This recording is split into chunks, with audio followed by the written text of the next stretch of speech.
if Otani hits the way he's been hitting and then, pitches and adds serious plus value pitching, Pete's not going to win the MVP.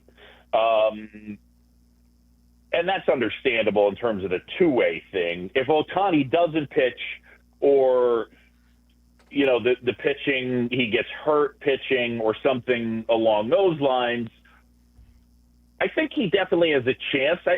I'm not sure everybody yet is fully aware of how he's impacting the game so significantly in three categories. Boog Sciambi joining us, Waddle and Silvy on ESPN 1000. So paint the big picture, the macro picture here on you showing up for the new season 2025, thinking about what PCA would be, could be, and then now on a daily basis sort of registering what you're seeing. Yeah, that's it. I still think, I think the defense is so amazing, even though I know what he's capable of, and I just love watching it, and yet I'm still astounded. I still can't believe the power portion of it. But again, you're talking about a kid who at 23 had played so little professional baseball. I mean, when they traded for him, he had less than 35 professional plate appearances. So I think that ultimately, whatever ideas we had about what he was, is, or would become, we're watching him become it in real time. I think anybody trying to, say that, like, okay, this is what he projects as, he's still growing, learning, and yeah, the body type is so interesting. He's obviously crazy twitchy, but he's such a star, right? You can't take your eyes off of him. Look, I was here a ton when, for as great as Riz and Bryant were, Javi at peak was the guy you couldn't take your eyes off of, and he has some of that vibe. Boog, it's one thing for, dopes like us to sit and marvel at what's going on, but you're there every day. JD obviously has been in the game for decades. When you hear guys who are around the game and have been in the game for so long marvel at what he's doing, that's what really resonates to me. So like last night, JD goes down this path of like, man, when Josh Hamilton first got settled in, and we'd watch the power and the defense and the arm.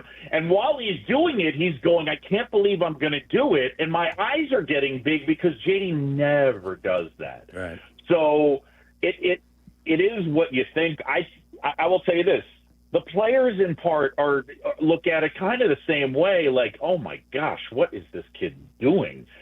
So it's exactly as much fun as you think it is. What do you think, Boog, the league tries to do to adjust to him?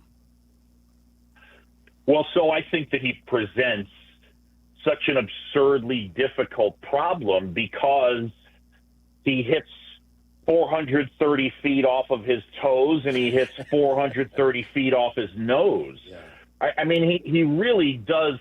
Look, the dork in me, you guys are familiar with my dorkiness. Mm-hmm. If you said to me, player X, here's the first part. He has the highest swing rate in the majors, and he has the highest chase rate in the majors. Stop and analyze. Do you like the chances this is going to be a good hitter? My first thought would be absolutely not. But he's an outlier because when you throw it in the zone, he has absolutely clobbered it. It's unique. He's a unicorn. So whatever you want to comp, I think he's making it pretty clear that he's special, and so he really is in a category all by himself. Boog, what do you think has to happen the rest of the way for him to win the MVP? Yeah, it's a good question. I mean, he's got to play at this level, and then I think look, if Otani hits the way he's been hitting and then, pitches and adds serious plus value pitching, Pete's not going to win the MVP.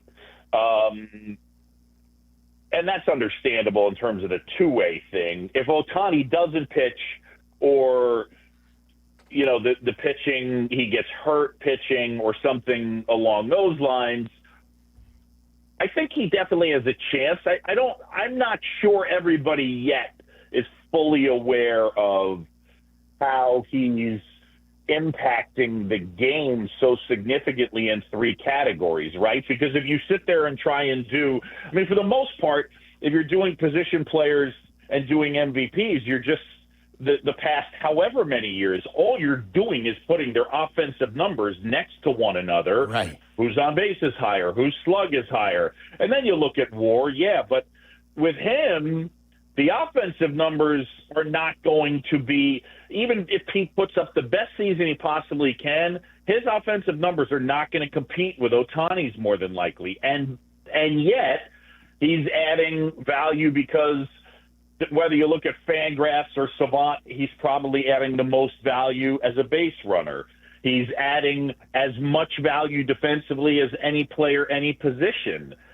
So he's delivering it in different and multiple ways, and Otani will basically be delivering it one, probably two ways. So I think it'll be hard, but I think he can do it. And again, we've been more and more a slave to those numbers. The MVP has pretty much been, as a general idea, they do it, a lot of it 5 wins above replacement. Well, as we sit here this morning, Pete Crow Armstrong leads the National League and wins above replacement.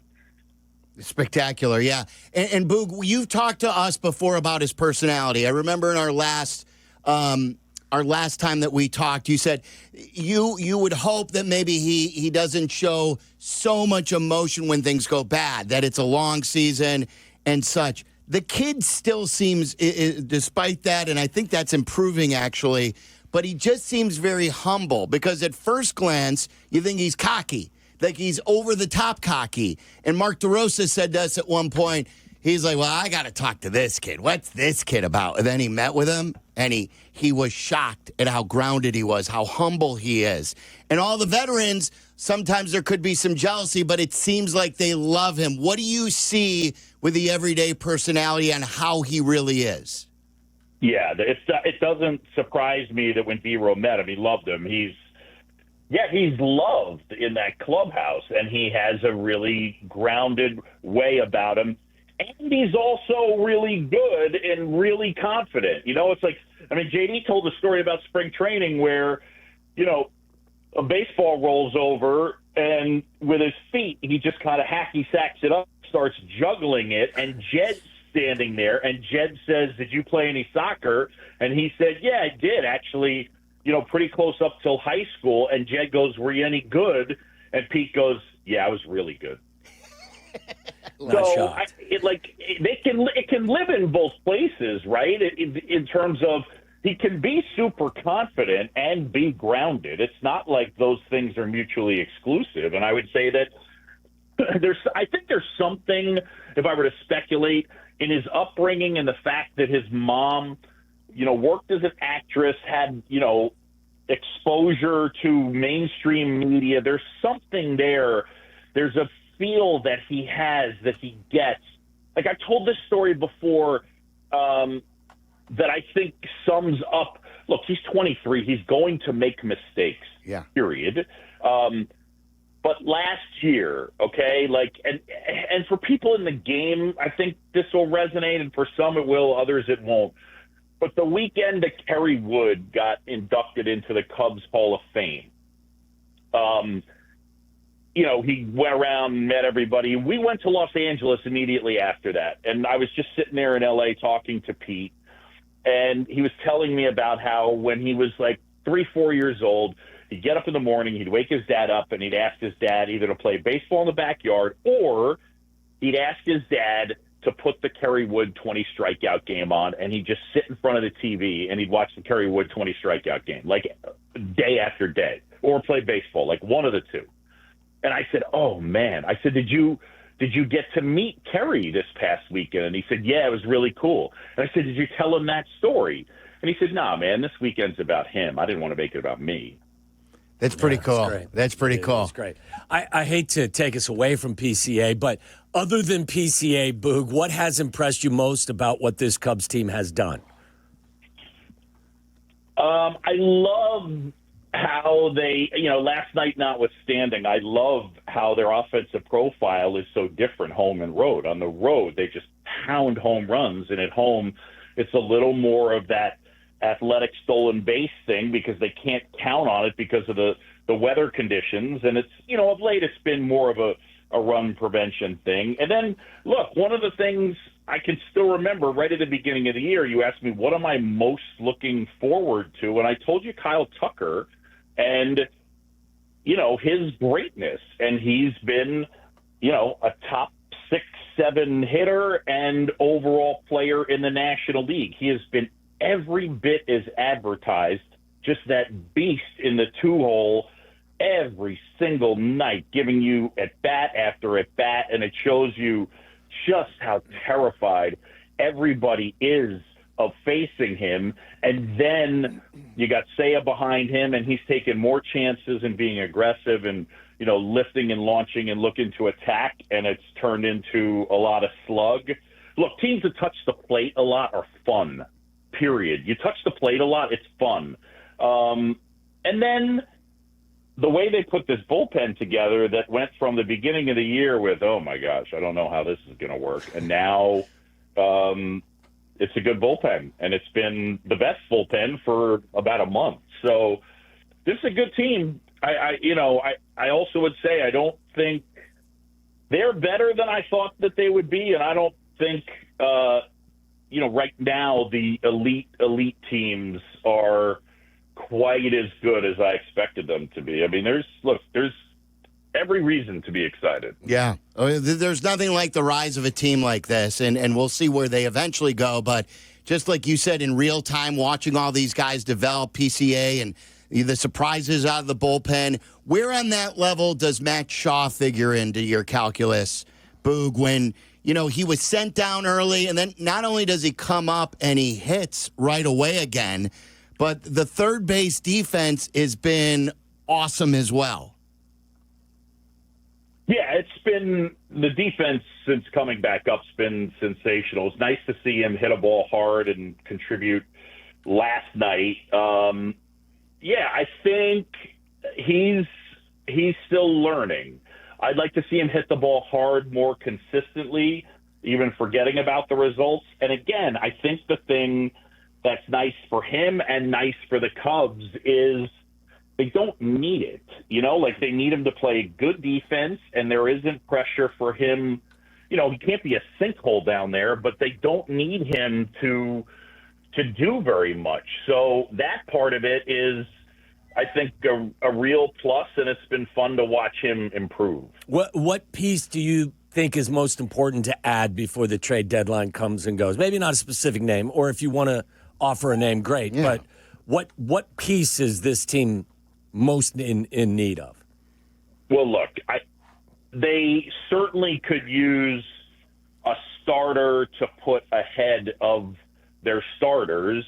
And if you were able to get somebody like Alcantara and kind of buy low on that, that would be interesting. But beyond that, the type of starter we're actually talking about, you've got to sort of slow down for a second and really look at the way teams win. I mean, the Dodgers just finished winning a World Series last year. They did not have a pitcher on their postseason roster that threw as many as 100 innings in the regular year. Wow. So if you're talking about what's a piece that they need that would help them go farther in the playoffs, then I would say you get a couple of relievers.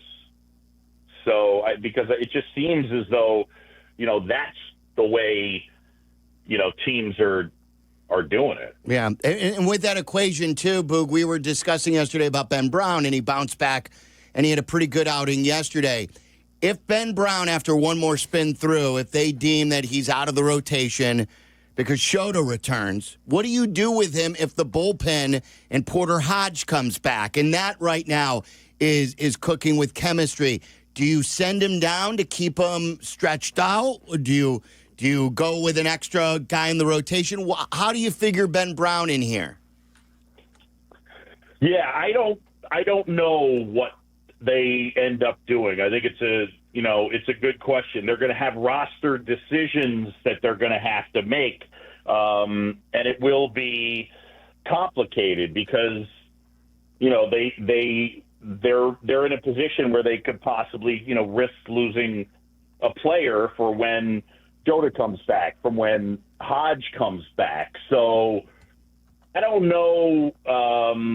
I don't know how they'll end up playing that. Again, I think with all of these things, and I know, for Silvy, his brand is not peace, it's worry.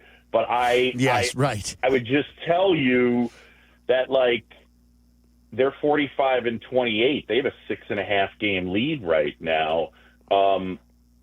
We don't need Shota to come back tomorrow. They don't need Porter Hodge to be back immediately. So all of these decisions, as it stands right now, they are not decisions that need immediate attention. They'll figure it out, but one of the things you learn with talking with Craig Counsell is if a starting pitcher gets hurt and then the media comes in and they're like, okay, so who's going to start on Saturday? And Counsell's like, I don't give a crap. We have to win tonight.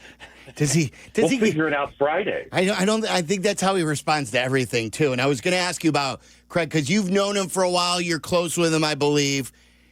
I don't know if you guys have dubbed it a name yet, but whether it's the Counsell quandary or something, the stoic nature in what he does for the reviews with that handout, and it's catching on social media, and then how he just nonchalantly waves it off, or he's very breathy, very sort of pissed off that they can't challenge it. It's just, I can't even put my finger on it. It makes me laugh the way he reacts to whether they're challenging it or not. It's endearing when you're 17 games over 500. It's frustrating when you're at 500. Yeah. Am I right, Boog? Yeah.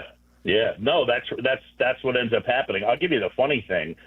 I'll see if it happens tonight, but watch closely and see if the Brewers have a potential review. Pat Murphy does it the exact same way, makes the same facial expression, and waves it off the exact same with the exact same mannerism. Yeah, we got to come up with a phrase for that, the way he does it. But outstanding as always, Boog. Great to talk to you. Great to catch up. We always appreciate your time. Thank you.